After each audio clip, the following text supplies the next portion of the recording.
ल घर पुग्यो है साथीहरू। यो मम्मी यहाँ यो काफल फला रहेछ त, यहाँ हेर्नु न यता यता यो काफल फला रहेछ है साथीहरू।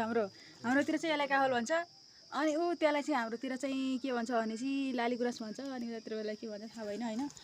अनि अहिले चाहिँ साँझ भइसकेको छ, अनि त्यसपछि कहाँ बोलाउँछ बुवा, अनि त्यसपछि फुल पनि फुलेको रहेछ। अब तिहार आउँदैछ नि त, भाइले टक्क लगाइदिनु पऱ्यो नि त, वर्षा होइन त, ऊ त्यहाँ तल फुलेको रहेछ। अनि अब मेरो कोठाको हालत कस्तो भन, बत्ती बाले हुन्थ्यो त गाइजहरू। ल अब भित्र आयो पऱ्यो। आमा ए यस्तो भर्दा गोल पो छ यहाँ। अहिले त्यसपछि हतार हतार आएर भित्र कपडा पठाएर है यसले। यहाँ बिस्तारा नि कपडा, यता पनि कपडा, किताबमा यस्तो अवस्था। ऊ यहाँ कलमहरू सबै खसाएर यस्तो। अनि यो बेल्ट चाहिँ कसले यो यसरी राख्छ, यो 5 किलोको बेल्ट चाहिँ कसले यसरी टेउन राख्छ। यिनीहरूसँग बिहे गर्ने एकदम अभागी हुन्छ है, नआउनु बुहारीहरू। जेमा पनि कपडा यसरी फाल्यो कि यिनीहरूले कपडा एउटा बनाएनन् होइन। कोठाको अवस्था यस्तो भरदल बनाइदिएन।